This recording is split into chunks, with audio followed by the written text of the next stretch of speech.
Welcome back to the Blindsiders. I am Ben here with Dylan and Brian, and it is finally here. We are here to talk about the premiere of Survivor 50. It's been a long time coming. We had the cast flew out like 9 months ago at this point. At that point, when the cast originally leaked, like, 9 months ago. We did our original take of the season there. We did a draft very recently in the last couple of months. And now we can finally talk about the first episode of this long-awaited season. And what a night it was. What a night. What a night. It really was. It felt like the Super Bowl for me. Like I said, I keep comparing it to the Super Bowl. It's really the only natural thing I can compare it to. I got to work the next day. It's everybody's up. Vibes are different. It was a great night. It was a fun episode. It was a very, very good episode, I thought. Vibes are great. The first 90 minutes were just like some of the best Survivor has ever offered, I think. I think it's the best episode we've obviously gotten in the new era. I think it is one of the better episodes we've had probably in the past like 10 years. There are some game flaws that we can discuss and things that have gone on, but that first 90 minutes especially was some of my favorite TV that I've watched in a long time. I think it was all really well done. I loved it. It was a great night. Yeah, I agree. I think that, the editors and everybody really went so hard in this episode. It was incredible seeing some of these older players back on our screens for the first time in straight up decades in some cases was really incredible. And even like the new era players, I felt like brought it really well. And I love Survivor, and this is a celebration of Survivor more than anything.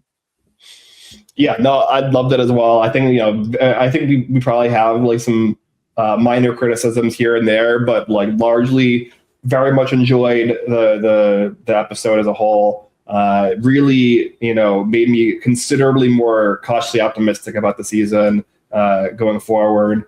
We can get through it, but like even like the Billie Eilish Boomerang Idol, like while the premise and the name is cheesy and like kind of cringe, didn't hate it as a twist. We can talk about that.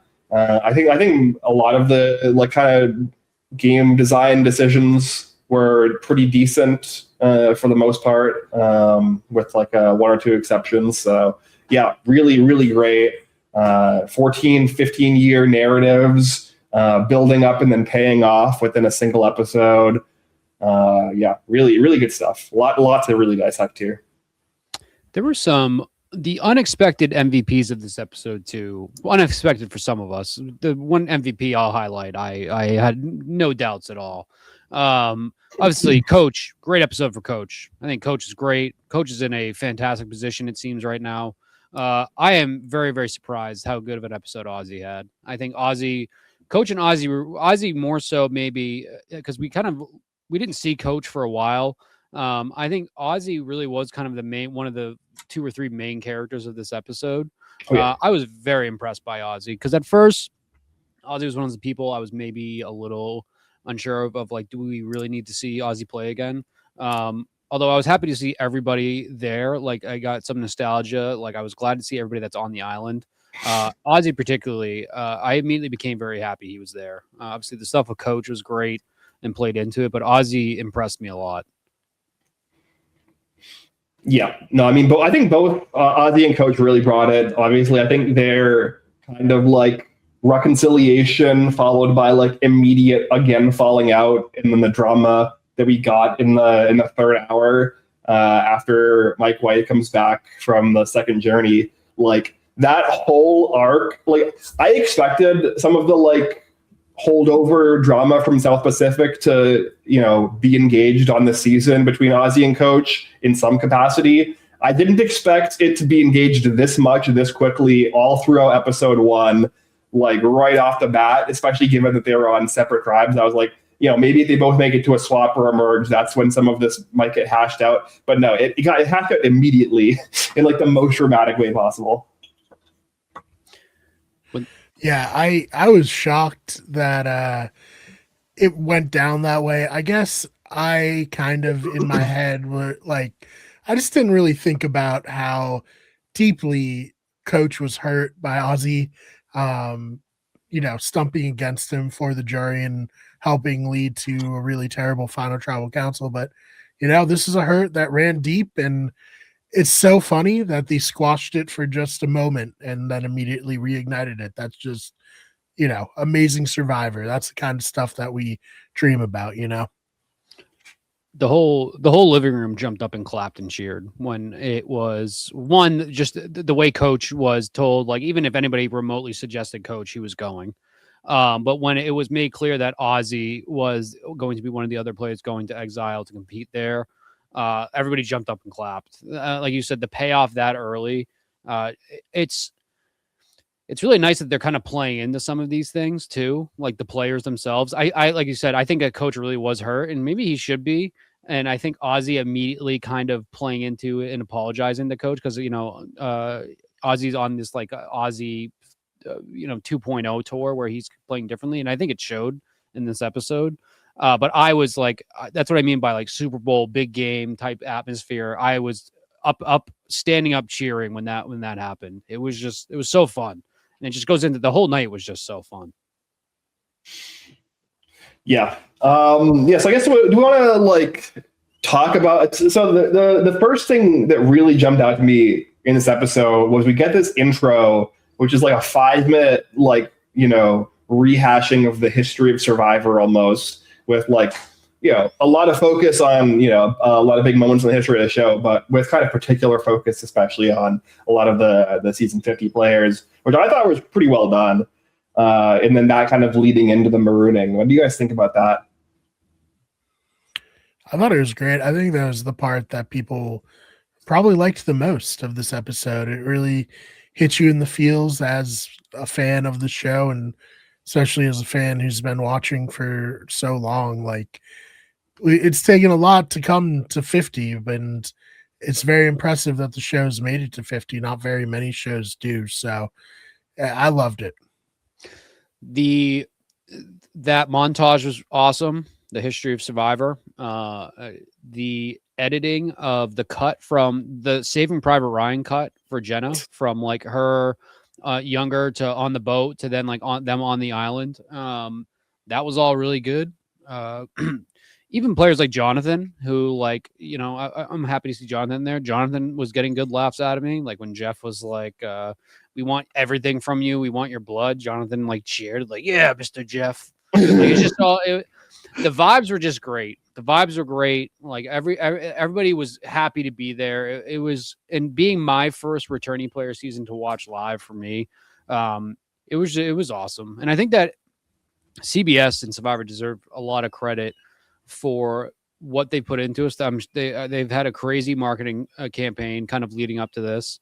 They've clearly put in a huge budget into production and edit and all that. I think going back, clipping obviously editing is people's jobs, but I think just giving us that montage at the start and not just putting us on the island and explaining like, yeah, these are returning players. I think them giving us that extra effort was awesome. It really was great. Yeah, no, I also loved the cut with Jenna. I thought that was really cool. The like her opening the eyes and then cut to her on the boat and like they come to the beach. I think that you also get the coach giving them the speech, and then like people like being entranced as he's like giving the speech on the beach, and then. We have this opening challenge, which I really enjoy. I thought it was a pretty good opening challenge. And I think that also addressed a lot of kind of our complaints about how they've done opening challenges recently, which is no mud. They saved the mud for the second challenge. And no like equalizer puzzle kind of thing. Like there was all like kind of individual like skills and a lot of physical kind of things. Which I really liked. It felt very kind of old school, or at least older school. It was kind of a good like way to just get everyone involved and like throw everyone in. It felt very similar to me not the same caliber, but because I think that the Heroes vs. Villains episode 1 opening challenge is probably the best in the history of the show in terms of tribal challenges. But it kind of gave me the same juices flowing that one did. Once again, I think this was a great 3 hours of Survivor. I think it was the best 3 hours of Survivor we've gotten. And you can go back to Dave versus Goliath. I don't know where particularly we can pinpoint maybe where Survivor was at its peak, where it felt like this. Maybe not at its peak, but where it last felt this awesome. I don't think, I still think that first episode of Heroes versus Villains is maybe my favorite all-time Survivor episode. But it's up there, and obviously we have recency bias, but they just did everything right. The players came to play too. The players brought storylines on right away. The new era winners surprised me with their gameplay. It's just I know we'll go more into the depth as we go through the episode, but even as we're just sitting here talking about it all, it really is just I don't think last night's episode could have gone any better for us. I really don't. I know obviously it ended very unfortunately, which it was a real punch to the gut, I think, on the night overall, but it didn't ruin the night. It was just, I'm so happy it was as good as it was. And it makes me feel very, very good for the rest of the season. Yep. Yeah, it was great. I think, do we want to talk about Jenna being the first boot yet, or do we want to save that for later? We can kind of go through each tribe, I guess, and we could start with Sela and then kind of talk through how this ends up falling onto Jenna here, and kind of describe the dynamics that we see play out. I would say Sela, one of the least surprising things of the episode to me was that we kind of get this trio of Christian, Rick, and Emily. I think looking at the tribe divisions before the season, this kind of 3-person group working together, I would say one of the more predictable things, at least for me, to come to fruition in this first episode. And they very quickly kind of just became the power core of this tribe. I don't know if we would even know, but the Christian and Rick seemed like they had some sort of history. Either that or they hit it off immediately right away, which was, once again, seeing these players working together, these players that have not played together before. Very, very cool. But yeah, Rick and Christian teaming up kind of makes so much sense on paper. I don't know why I didn't really think of it before. But I thought it was very cool. Christian's another one. I thought Christian was great this episode. Really, really, really great. I'm very happy to see Christian back on my TV. Yeah, me too. I think they probably have the RHAP extended universe connection of playing Blood on the Clock Tower and stuff together. Yeah, I mean, Emily and Christian are pretty close from my understanding, and they do both play in the RHAP circle, Blood on the Clock Tower games together. So that was probably one of the clearest pre-game connections coming in that isn't an obvious these people played on a season together situations. And then I know a lot of people have joked this is the Fishback Alliance because they were all close friends with Stephen Fishback. I mean it's they're just very kindred spirits. It makes sense that the three of them are going to team up. The thing for me was always going to be, can Suri kind of form a coalition against them, and do they become two sides, or are they just going to be able to kind of cannibalize the entire tribal structure? And it seems like the latter has happened, at least so far. And a big reason for that is because right off the bat, we see Jenna Lewis immediately throwing around Suri's name. Big mistake, as Q would say. I don't think this has worked out for 90% of people who have tried it. Really completely unforced error, I would say, from Jenna. The second it happened on the show, I was like, okay, Jenna's done. Yep. Same. I was like, well, there goes my winner pick. Yeah. It was something that probably in hindsight is not super shocking that somebody that hasn't played in so long is probably going to come in and overplay to try to overcompensate for being out of the game for as long as she was. I was very surprised. One, I was very surprised Suri was the first name she threw out there. I think right off the bat, because I don't think you want to happen here what happens at Winners at War, where you allow old school players to get picked off very, very early, because I assume more so Aussie Suri in what I thought would be Jenna was going to have to try to pull in either a Savannah or a Joe. Obviously, what we're talking about now with Emily and Christian being close and Rick potentially being close with both of them too. It was an error. It was an error that I think everybody picked up on very early, and I think narratively it was very clear it was going to be a problem. Sucks. I wish Jenna had done it differently, because I think maybe she would still be here. But I think that's kind of just sometimes that's how the cookie crumbles, honestly. We always get somebody that wants to overplay early on. But I think going that aggressive that early was a mistake.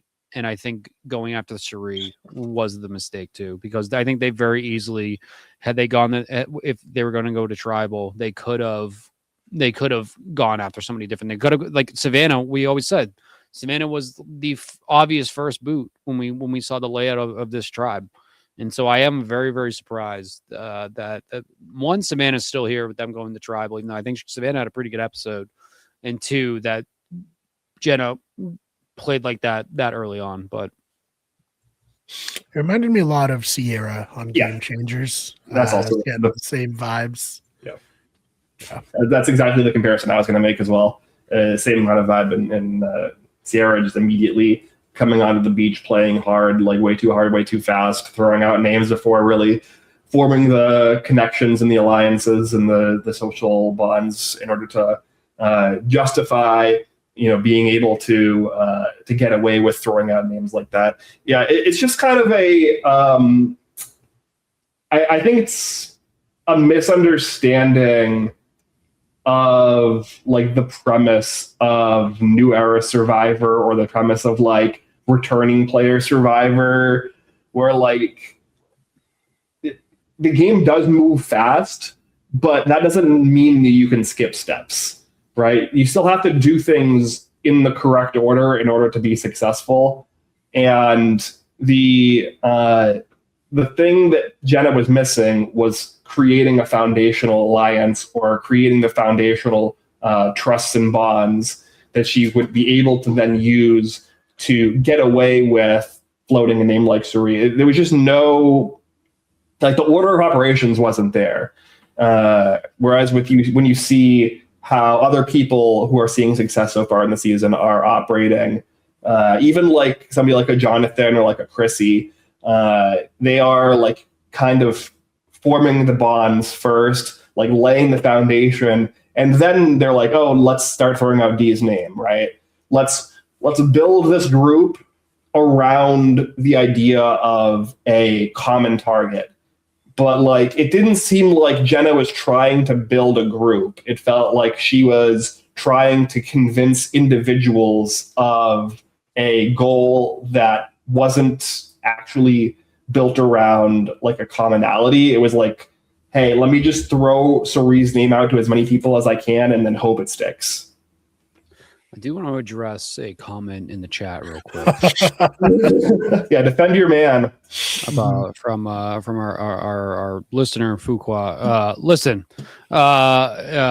Coach has a great head of hair. I think that your TV may have had an issue where it was appearing he had a bald spot. He did not have a bald spot. So let's move past that. I think Coach looked fantastic. His hair looked great, and I think that might have just been a quick glitch with your TV. So we're gonna move on from that. Yeah, the only hair really complaints I have is I don't like the mullet on Ozzy. I don't think it's working personally. I don't know about you guys. going into the season where people were saying Ozzy looks like a rat person, looks terrible. I don't think the mullet is doing him any favors. It's like the joke of like my mom, of like a middle school gym teacher in the 80s. He very much looks like that. Someone put it on Twitter, and he looks like Shambo. Yeah, the two things I can pirate. Yeah, it's Shambo pirate. It's very Aussie, but when they cut back to show the South Pacific final tribal where he's going at coach and he has the braids, it's very shocking. And then to cut back to Aussie with the mullet. It's. I would even say that Aussie's hair is one of the more iconic aspects of his character. So to come this season with it looking like that, just not great. Well, hey, he's like what's his Aussie's full name? Is it Oscar? Oswald? Oscar. Oscar. Maybe that's Oscar's true hairstyle is the mullet. Honestly, I think with Jenna, it's all you can really just say is that it's a miscalculation, and like we said, it's an overplay. It is what it is. It sucks, and I'm sad that it's her. But it felt pretty obvious. Obviously, if they're going the tribal, which felt like it was setting up to, it was going to be Jenna versus Suri, and I think maybe based on the challenge, maybe Suri probably would have been gone if Jenna just had kept her mouth shut.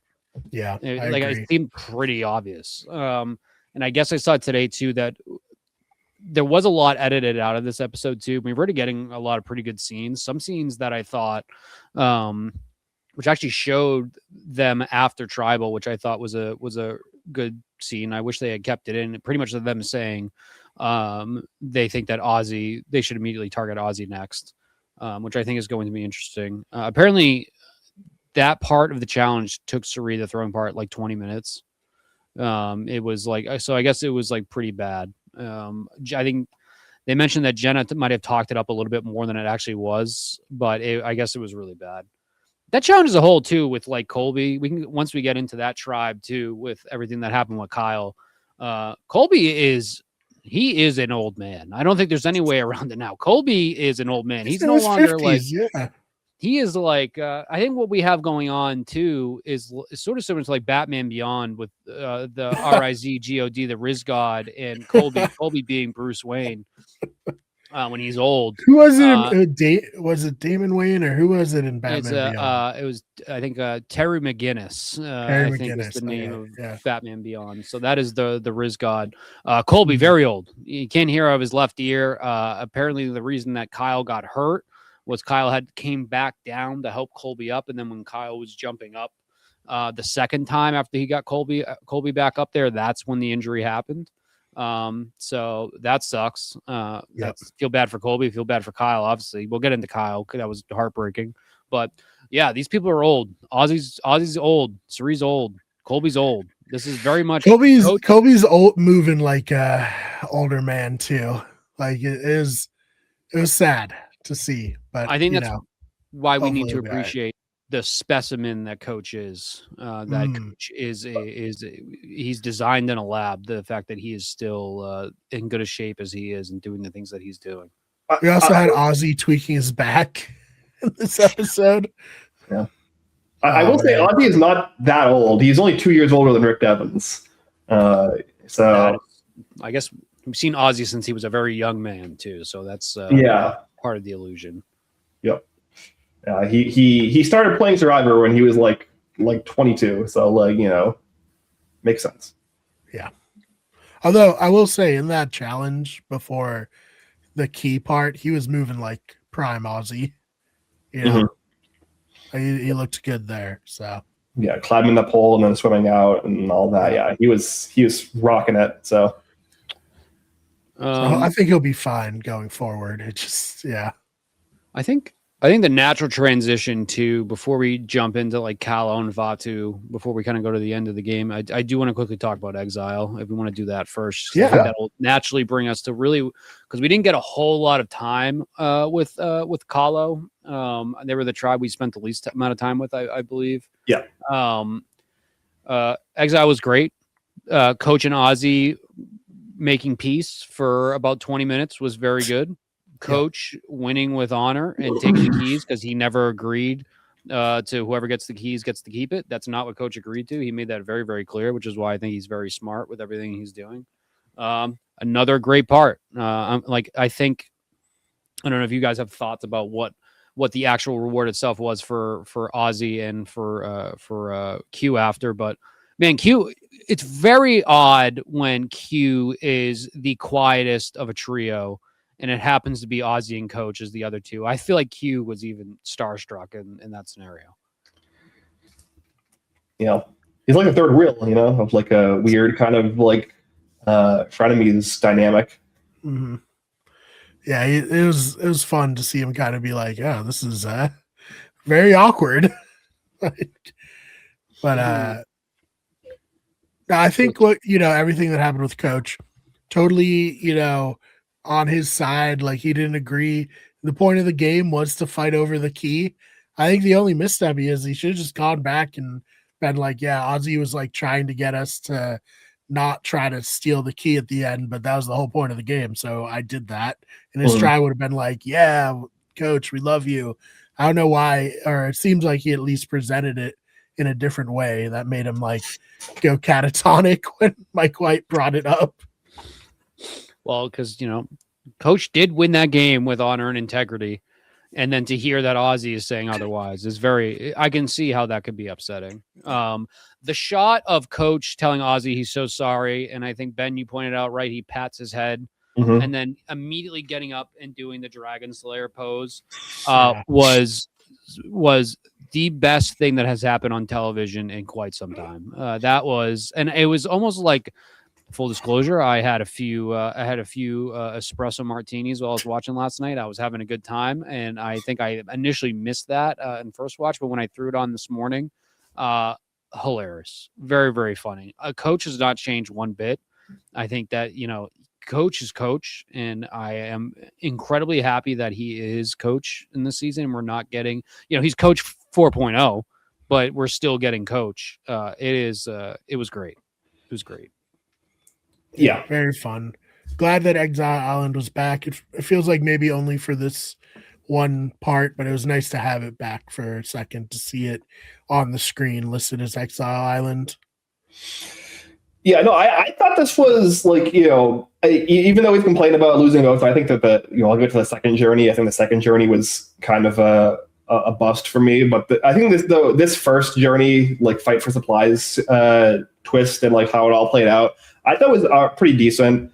And at least from like a game design perspective, I mean. And yeah, I really enjoyed Exile Island, and the opportunity for Ozzy to kind of show that he is coming into play a little bit more cutthroat, that he's not going to like necessarily like lean on being the challenge guy, the provider guy, and trying to like, evolve his game finally, right? We're on Ozzy 5.0. You like at a certain point, you kind of have to evolve your game, and it feels like that's kind of where we're being set up. He gets more screen time in this episode than he did his entire fourth time playing. So I think that we're kind of being set up for him at least to be a major character in the short term, if not potentially for the entire season. So I'm very excited to see how it plays out. And yeah, like Coach, I think this episode to me just proved that I think Coach is probably the best reality TV casting in the history of reality TV. He's incredible. There's nothing else to say. I'm so excited that we get him back. Hopefully he's here for a long time. It is. I don't know if Coach was part of the process back when they used to recruit, or if Coach was like someone that went to one of the Survivor recruiting events. I don't know if we know that for sure. Like if Coach tried out for Survivor or if he was recruited first.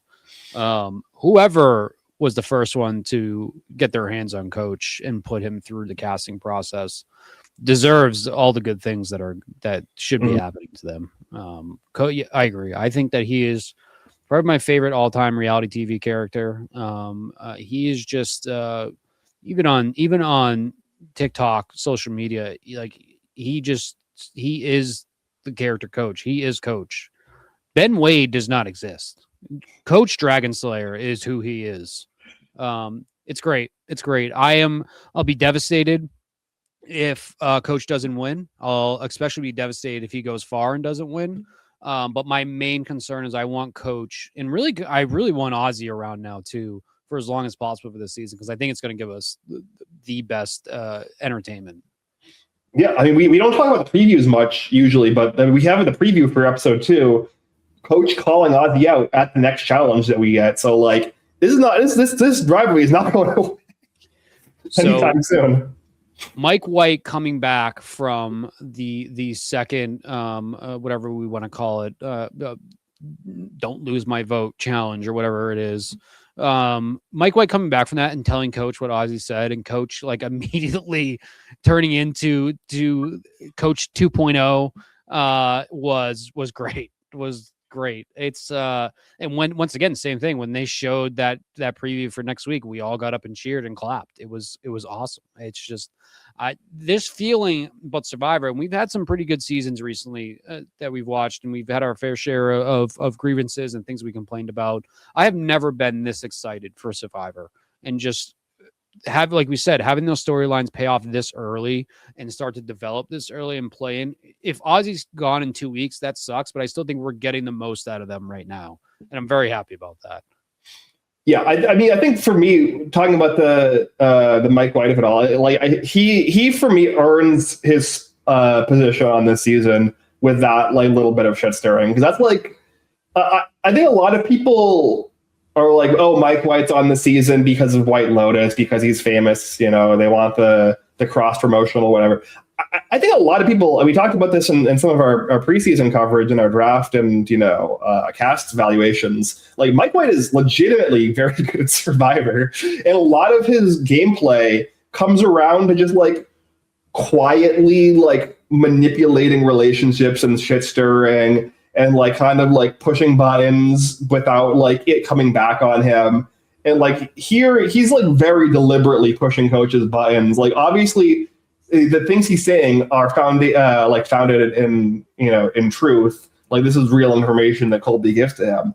But like, you know, this is not like he's making a very appointed and deliberate decision to give this information to coach and to do it in front of the entire tribe.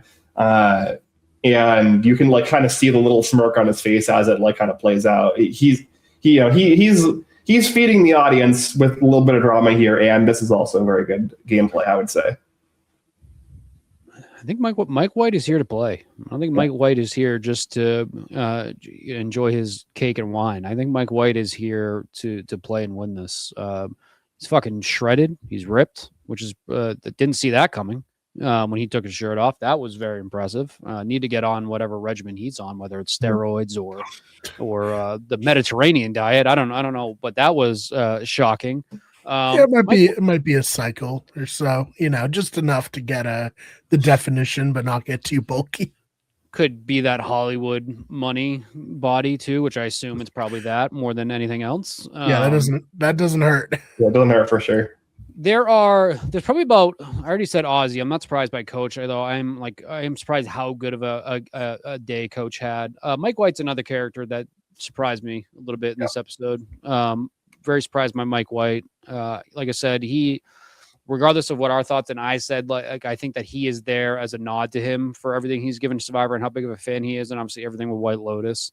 He's there to play. And you know, it's kind of easy to forget how good he was in David versus Goliath. You know, him not winning, people have opinions on that, and I think it's very debatable and you can argue that he played the best by far in that season. Mike White is a very good Survivor player, and on top of that, he is very good at providing us entertainment.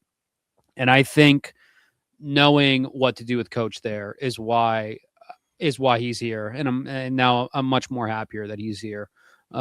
He is among everybody else, even down to like players like Tiffany, who we really did not get a whole lot of in this episode. There's not a single person here, even with Jenna doing misstepping like she did. There's not a single person that's in this game right now that I'm either disappointed with from that first episode or like I'm like, oh, they should have had so and so else here instead of this person. I think it's a great meshing of everybody, and like Mike White kind of locks that in for me too. That I think casting knew what they were doing, bringing back who they brought back, and I think that Mike White, I hope he's around too. Unfortunately, a lot of these people are going to be gone very, very quick coming up. So I hope Mike White is not one of them. Yeah, I would say Mike arguably in the best position on his tribe too, from what we've kind of seen. Like how this Kylo tribe is kind of shakes out is you have Coach as like kind of the figurehead. He comes back, everyone's cheering. He has a lot of conversations with individual people. He has a scene with Charlie. He has good conversations with both Chrissy and Jonathan that we see, where Dee's name is being pushed heavily as a potential first target. Mike also then has a separate conversation with Charlie where they seem to form like this bond. Mike is doing this whole like, I need somebody to help carry me through this game strategically, which is total horseshit. You know, I would say Mike is one of the like stronger strategic players from the 30s. The idea that he needs somebody to carry him through the game strategically is a fabrication that he's apparently seemingly getting away with.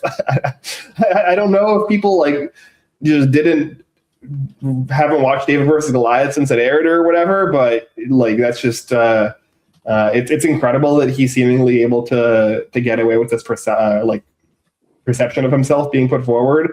So yeah, it seems like we're having this kind of Jonathan, Chrissy, Coach trio with Mike kind of loosely attached to that. And then we also get a scene with Dee, Camilla, and Tiffany kind of forming a trio, targeting Chrissy. And then Mike and Charlie potentially as a duo in the middle, maybe as swing votes, but with Mike seemingly having stronger bonds with the people who are probably going to end up forming the majority. So yeah, just really, really like brilliant positioning game for Mike so far. Yeah, I think it was Chrissy who first approached Coach saying she wanted to work with him, right? Yep. I was very excited about that. This is an interesting tribe. I think when we discussed it, when Brian and I jumped on last week, I think I said that this Kahlo tribe is one of my favorites. I think that they're stacked. I think that they're in pretty good shape overall. I honestly thought Vatu was going to be the disaster tribe. I thought Kahlo was going to be pretty good. I wasn't sure Sela was. I don't think any tribe has been a disaster tribe yet. But Kahlo's in very good shape, and then Dee is an interesting. Of the new era players, I think Dee is probably in the least good spot before we had Kyle's Medivac.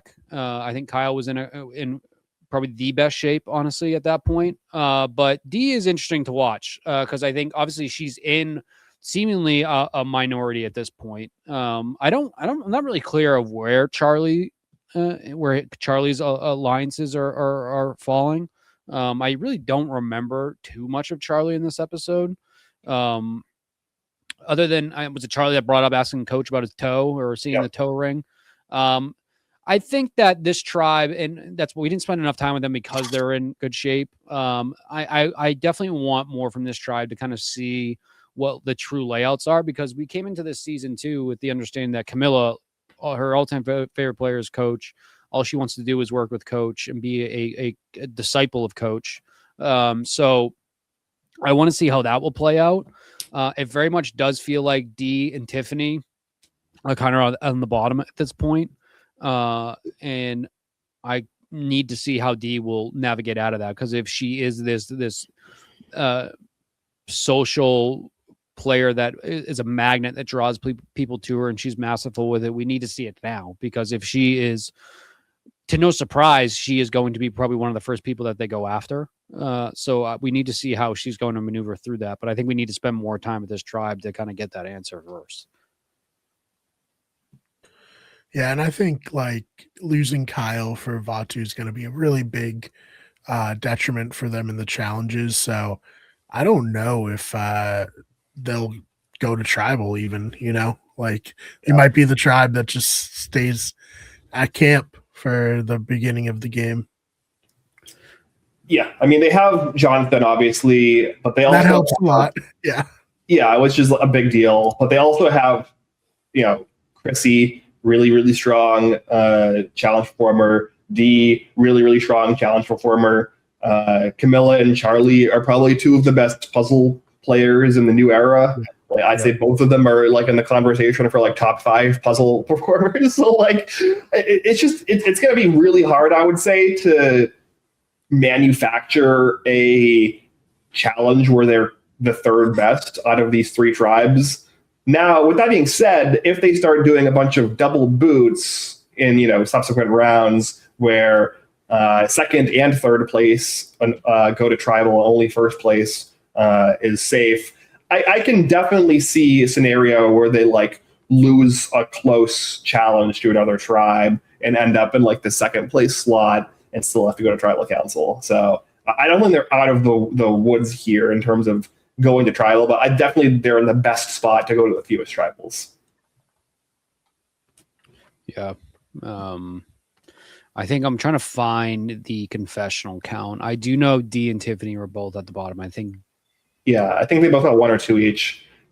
I think, one had 1 had 2. I just forget which of them had 1 had 2, but they're both at the bottom. So yeah, there's more to be given with this tribe, but I think you're right. I think that especially with Jonathan, with Kyle out, we may not see this tribe have to go to tribal very often, unless, I don't know, maybe this is our tribe that we don't see until they split up, until they're forced to get split up. You know what I mean?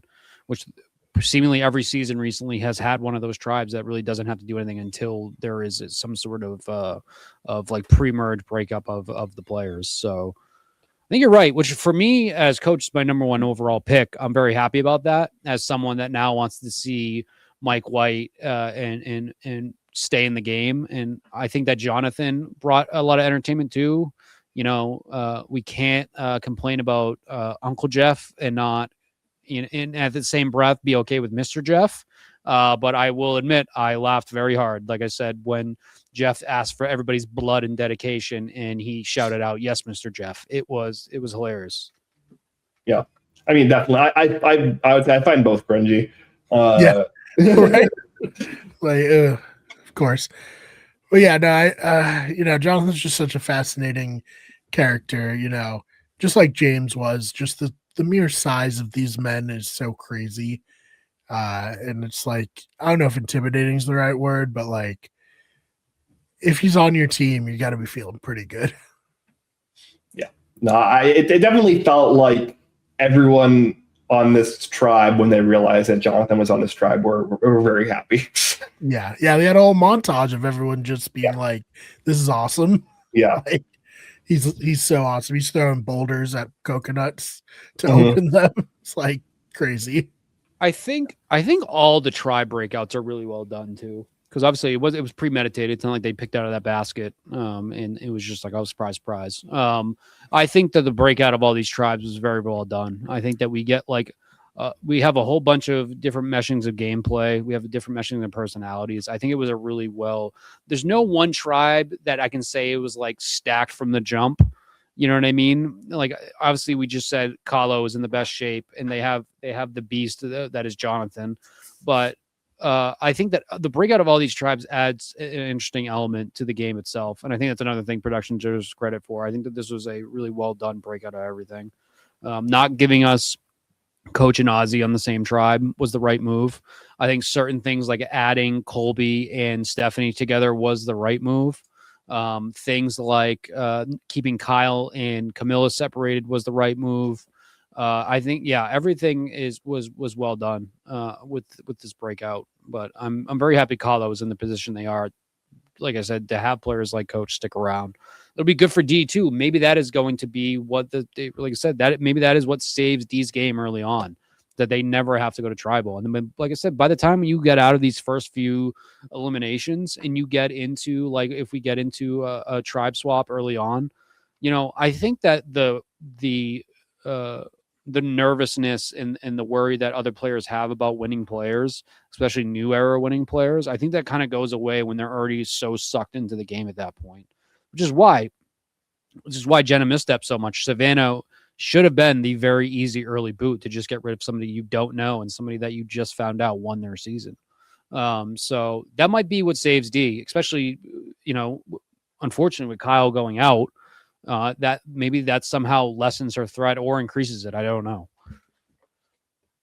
Yeah, no, it depends how early they swap for sure. And also, like, we don't know necessarily even how this tribe would break out at a tribal council. Like right now, it looks like the D, Camilla, Tiffany trio is in the minority, but like Charlie has, played on a season with Tiffany. There's a relationship there. Him and D are supposedly pretty good friends outside of the game. There's a relationship there. I would say the thing that probably drags him towards the other side is that him and Coach know each other as well through Ben Katzman, who is like a good mutual friend of both of them. So I think that Charlie is in a really interesting spot here and probably is like going to end up being a bit of a kingmaker. Yep. Kind of similar to where he was on his original season, where he was between the guys and the girls alliance and ultimately helped dictate what would happen there. So yeah, big stuff for Charlie. I really like Charlie, so I'm pretty happy that he's in this spot. And he seems like, they paid a lot of mind to Rizzo as like a starstruck super fan, but I think Charlie's right there with him, Yeah. And I think everybody wants Charlie to get some sort of like redemption and satisfactory kind of second ending for how things ended in his season. Kind of just being just screwed over by someone who was your closest confidant and your closest alliance member. I want that for Charlie. It's tough because, like I said, people are going to start dropping very quickly soon. It has to work given the number of players. I am very surprised that we had seemingly I don't know what the whole design is going to be if Kyle didn't get hurt, because obviously they needed to edit it. But once I saw that we only had 30 minutes left and we still had not had a challenge or tribal, something tells me that next week we're going to be seeing potentially 3 eliminations, something along those lines. So I hope Charlie can work it out. But I think if Charlie is sticking with, if he's sticking with Tiffany and seemingly put D in there, they're in the minority. I don't really, because we got from Camilla in this episode, Camilla wants to be, I love Camilla. She's great. Camilla's great. She's great TV. And I think that Camilla, this is her chance to really break out and she wants to be the fun little villain. She wants to be the fun little troublemaker, somebody that nobody ever wants to be anymore. And so I want her to, I want that for her. It's just a matter of, is she just saying this and it's just like, she's kind of like playing it up to the things that she said in her original season, or is she actually going to aim to do it? Because if she wants to do that and kind of just start being the troublemaker, what does that look like? Is that like blindsiding Mike White, or is that blindsiding Dee and Tiffany? But then all of a sudden, you're Camilla, you're on the bottom. But I think that you could also just go over to Coach and be like, hey, Coach, you're the greatest who's ever lived. And I think that Coach will immediately like defend you with his life. So I think she has moves to make, but Camilla is somebody that I want this to be the ability for her to take the next step as a Survivor star, because she says all the right things. And I think that she's very entertaining with the little screen time she's gotten. But I need her to like actually act on it and do these things now. And I don't want her to be the backseat driver. I think her and Kyle were a pair. I don't think maybe it's not fair to call her a backseat driver, but you know what I mean? She didn't win. She was not the person that capitalized the most between her and Kyle's relationship. So I want her to be able to go further with her game in here. Like I said, we need that next star, and I think that Camilla can be our next star. And looking back on the things she's done, but she's got to do it now, and she's got to do it early on, because she can very easily be in a minority and out of here before we get to the merge. Yeah, I think that like the one potential upside here to Kyle going out this way is that like Camilla might be able to actually play her own game without that baggage. I hope she does. I hope we get something interesting out of her. Because yeah, obviously also a very big Camilla fan. I think all of us were in 48. So hopefully that could be maybe like a silver lining to the unfortunate circumstance with Kyle. So I guess we could talk about that now. So we can talk about the Vatu tribe, the dynamics there, and kind of the like consequence of this medevac by the end of the episode.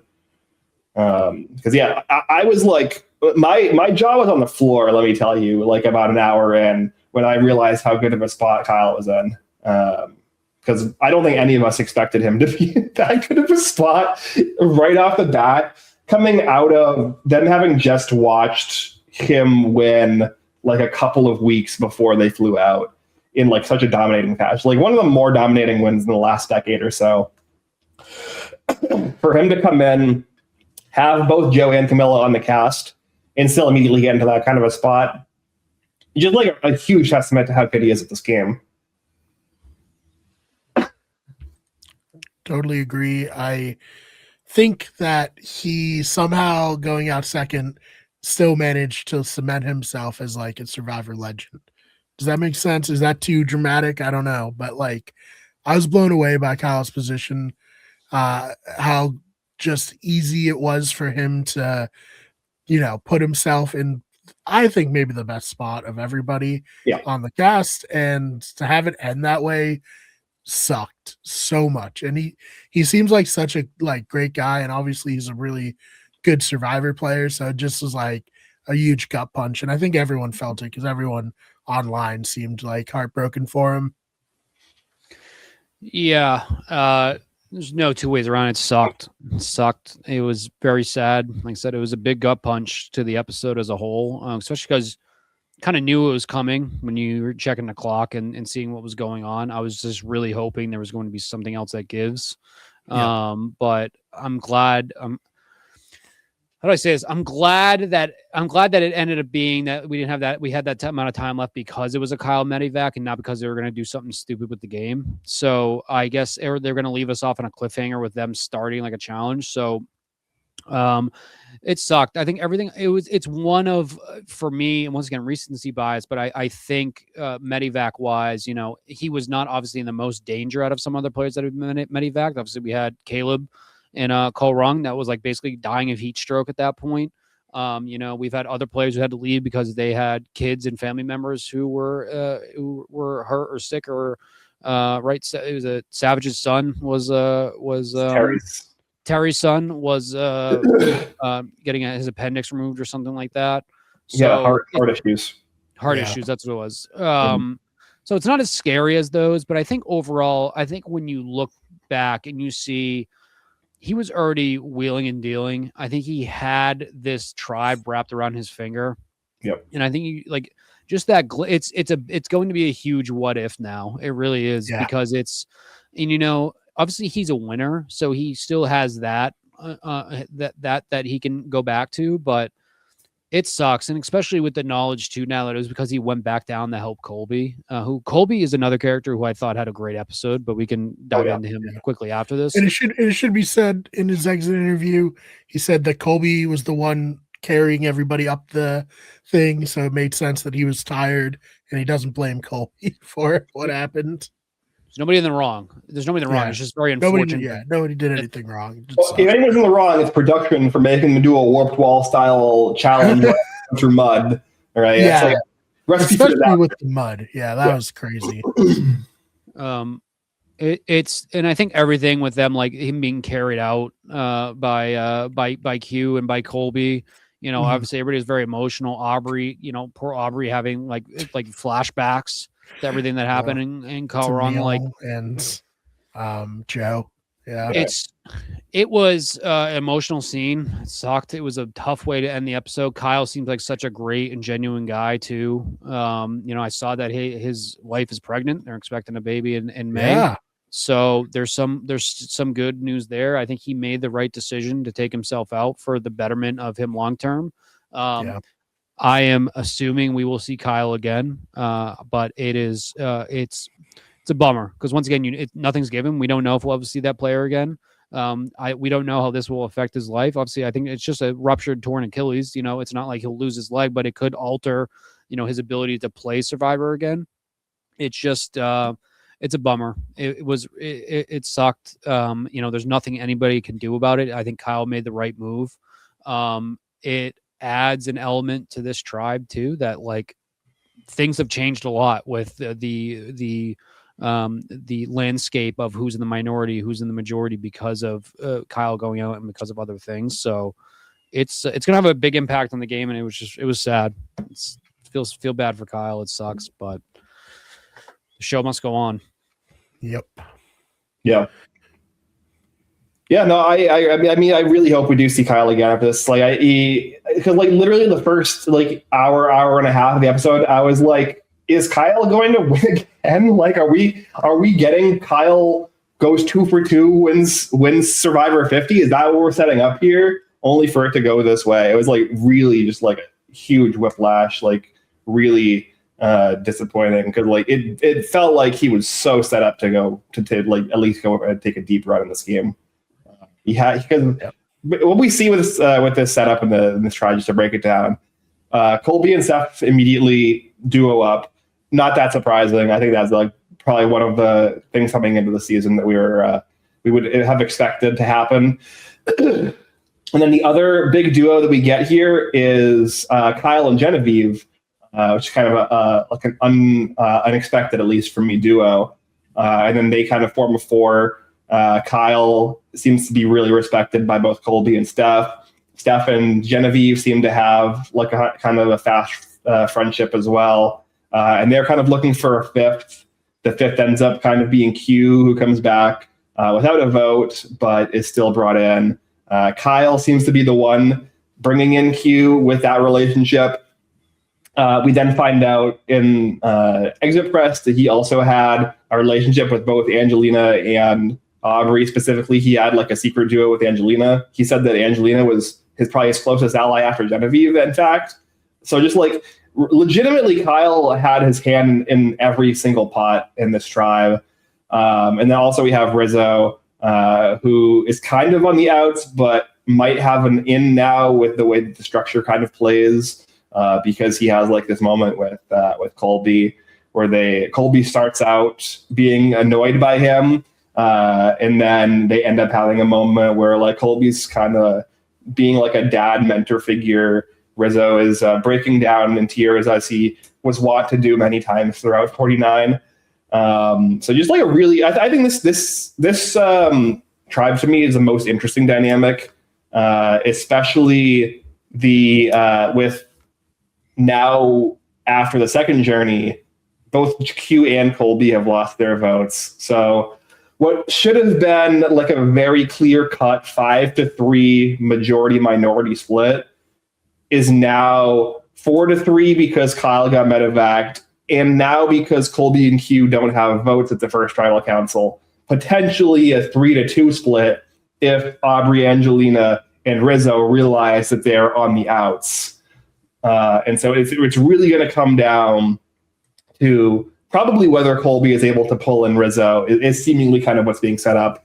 And Aubrey being seemingly the like most likely target here, but we'll see. Aubrey, I think, probably had one of the worst episodes, I would say, of the night of anybody on the cast.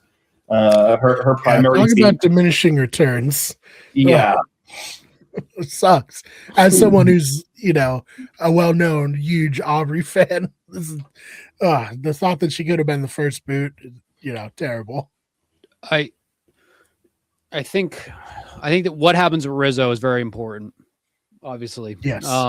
And like you said, it feels like Rizzo and the Colby, once again, I know a lot of this was very obvious, but on Tyson's podcast when he was discussing this tribe, he kept making jokes about like Colby hating Rizzo right away, and then all of a sudden, he becomes like this father figure for the tribe. Which, if that's, I think that is the role Colby needs to embrace. Poor Colby, he can't hear out of his left ear, which I also have like 50% hearing loss in my left ear, so I understand that pain. He can't see, he can't hear. So I think Colby taking in Rizzo is almost beneficial to them. I think Aubrey and Angelina are in a lot of trouble right now. But that shakeup from a 5-3 majority to them being in a 3-2 minority. And also they're now down a man for challenges. They're probably they're overall their best athlete on the team by far. This tribe's in a lot of trouble. It's just a matter of who is in trouble. Colby was fantastic in this episode. Colby really surprised me. I think it was the bounce back episode he needed after Heroes versus Villains. So I'm very happy for him for that. Steph, I'm like so on. I think Stephanie was fine this episode, but I agree. I think Aubrey and Angelina really, Aubrey specifically did not have a good episode. I am worried for her. And I think, like I said, I am assuming we're going to have, at the very least, we know we're likely getting 2 eliminations next episode. And I think that we're potentially going to be getting 3. So it's not good. Not good for Aubrey, but her production and their twist and people losing votes, which my biggest and really my only complaint of this episode, people losing votes right away this early. I don't know why they're so obsessed with taking people's votes. I love it. I hate it. Obviously, I wrote a blog and did a video about it, but I will reiterate the worst twist in the history of Survivor, and they just love doing it. Mm-hmm. It's we've said it before. It should be the one guarantee in this game that you have your vote heading into tribal council, and the fact that they're still playing games with that, and the fact that you have 2 people after the first episode on a tribe who had somebody medevaced without their vote is not a good thing. It is something that they need to get away from and they need to fix. I don't know if this is their way of but somebody's have to go home either way. So I don't know what the goal of doing this is, to shorten the game or get people out quicker because of numbers. It doesn't make sense. Don't know why they're obsessed with it. It's very unfortunate. It is the biggest negative for me of this episode, but everything else was just so damn good that I'm willing to look past it. But this tribe, I agree, the layout's really good, really interesting. But it's all set up to kind of be dramatic. But it's like I don't know what's going to happen with here, because I'd hate to think that somebody like Colby's going to go home because of this. That would suck. That would be really unfortunate. But maybe they don't see him as a huge threat right now. But I think that he had a fantastic episode.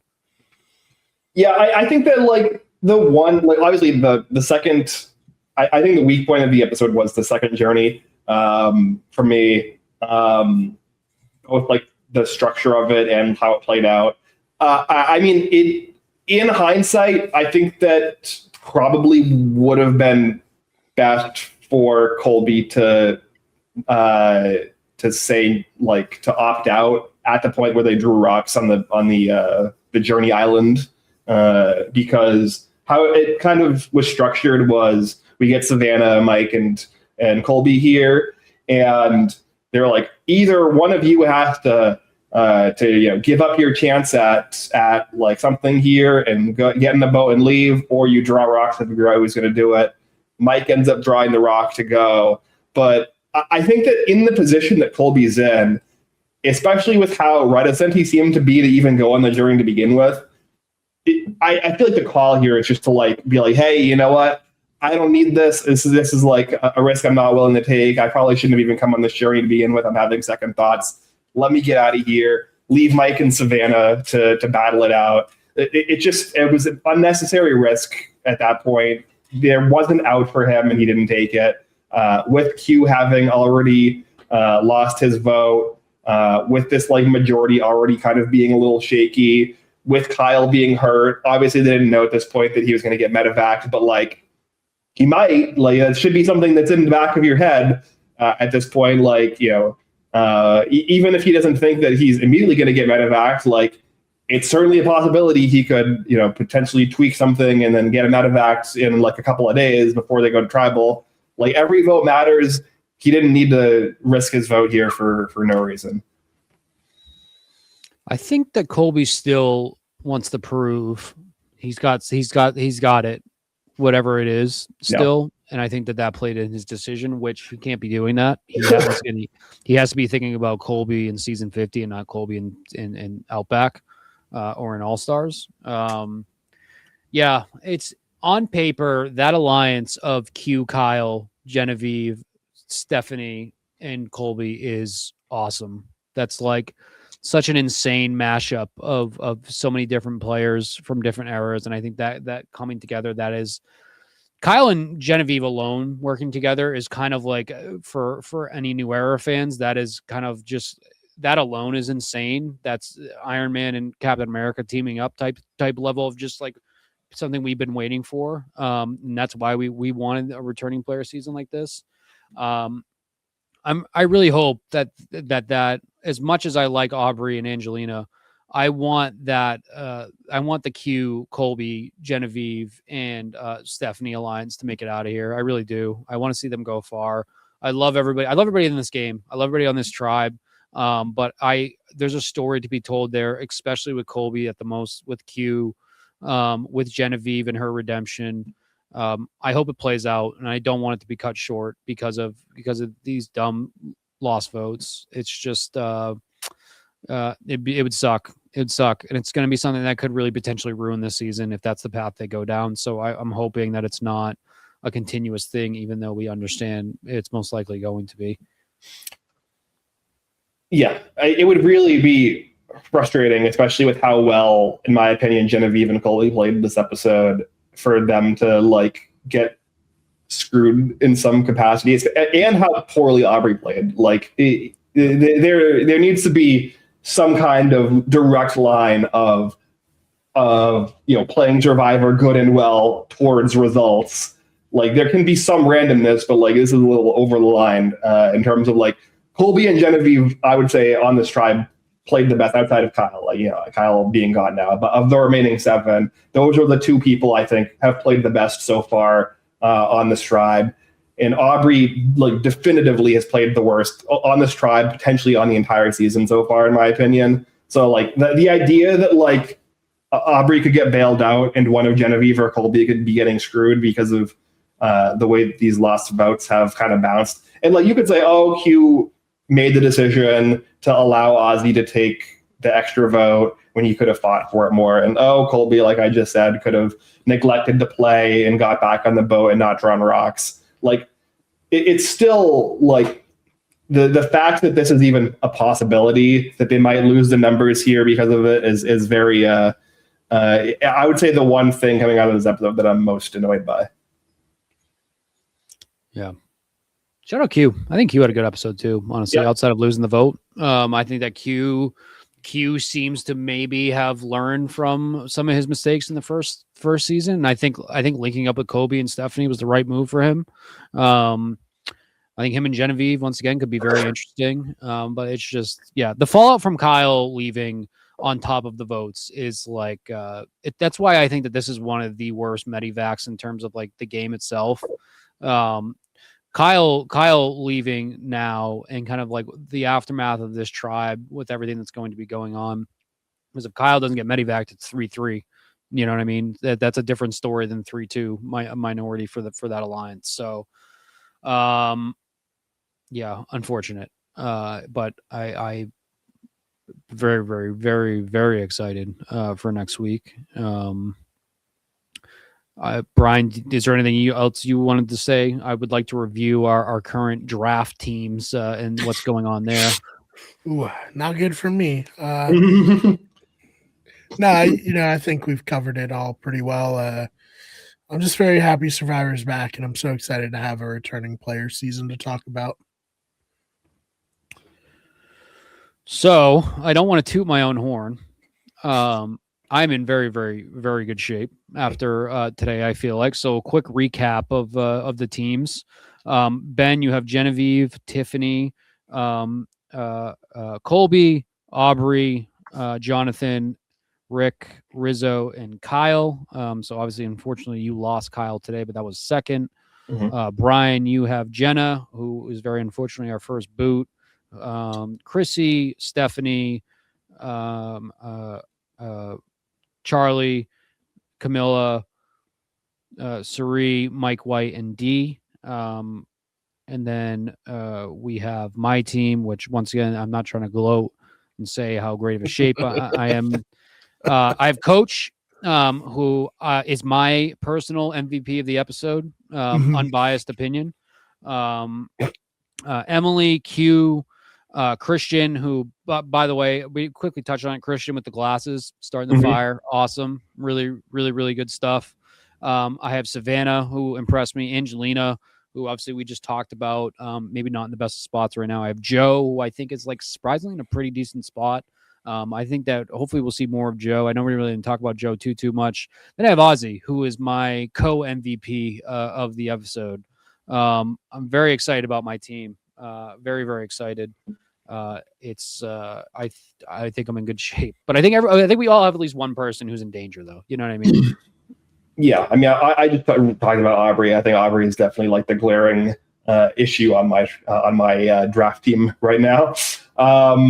And like Tiffany is like not in super great shape, but probably not in immediate danger. But the rest of my team, I'm pretty happy with. Yeah, I was in hell when it was looking like it was going to be Suri or Jenna. It's like, no, these are two I were counting on. Yeah. So at least Suri's still there, but we'll see. Yeah, and I will say, Kyle was 24th drafted out of 24. So even him getting 2 points for me is technically, above, like batting above his expected value, right? So true. Like I can't be that upset. Obviously, like I was very happy. I felt like I got a huge steal getting Kyle last in the draft with how well he seemed to be performing in the start of the episode. But yeah, I guess we'll take the 2 points. His expected value based off of draft order was 1 point. So yeah, I'm feeling okay. Definitely. All right. Well, let's wrap this one up, Ben. Thank you, everyone, for checking this out. Make sure you subscribe to the Blindsiders YouTube channel, which is like, I'm going to be doing some videos on there. Follow us on all the various social medias, all that. Ben, anything you want to plug before we get out of here? No, we're just a couple hours out here now from the finale of the Traders US Season 4. So we'll be watching that tonight. And then we'll be back tomorrow, us three and Julia, to cover that and wrap up that season. Also a very fun and exciting season of reality TV that has been. All right. Well, thank you all so much for listening, and we'll see you in the next one. Yep. See you guys.